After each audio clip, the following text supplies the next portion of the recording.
memberikan kultum pada Minggu pagi. Seorang imam besar Katolik Ortodoks Rusia, Dmitry Smirnov, menyampaikan sebuah khutbah gereja yang menggemparkan di depan ratusan jemaatnya. Dia mengatakan masa depan Rusia akan menjadi milik pemeluk Islam. Berikut ini ceramahnya kepada jemaatnya.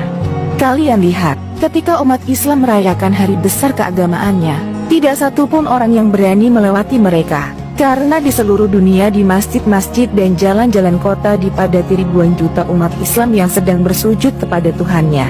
Saksikanlah, barisan jutaan umat manusia yang beribadah dengan sangat teratur dan mengikuti saf mereka masing-masing. Dan hal itu tidak perlu diajarkan. Mereka berbaris dengan tertib tanpa harus diperintah. Lalu di mana kalian bisa melihat pemeluk Kristen seluruh dunia bisa beribadah bersama? Dan hal itu tidak ada dalam Kristen. Kalian tidak akan pernah melihatnya.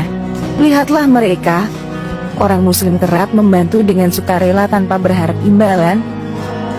Tapi pemeluk Kristen malah sebaliknya.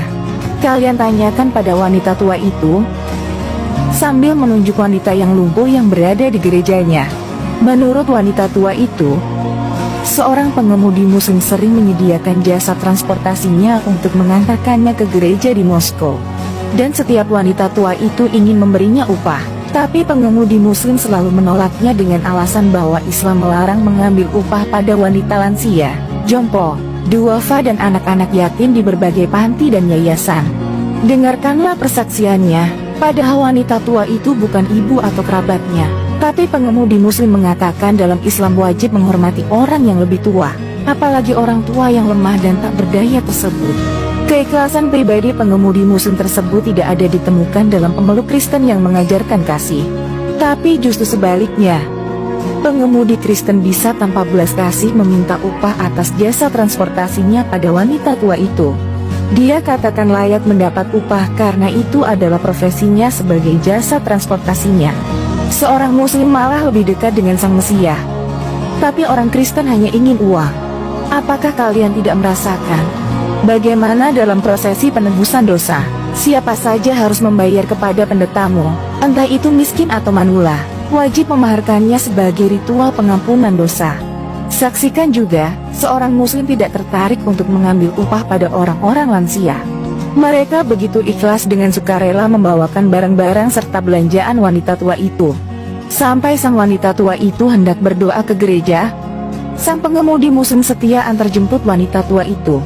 Inilah kenapa saya mengatakan masa depan Rusia akan menjadi milik mayoritas pemeluk Islam dan negeri ini akan menjadi milik Islam.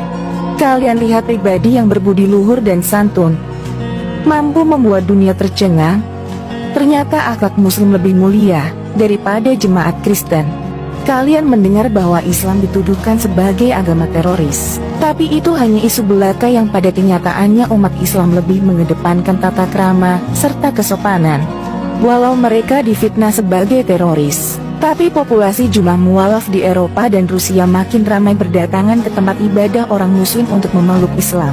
Karena para mualaf tahu betul bahwa Islam tidak sekejam yang dunia tuduhkan.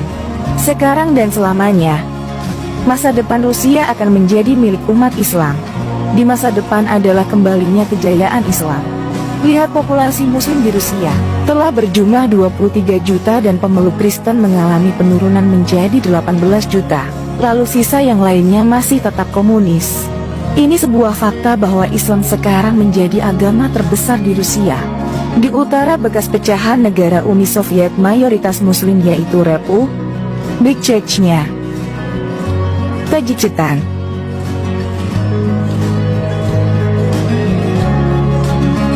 Dagestan.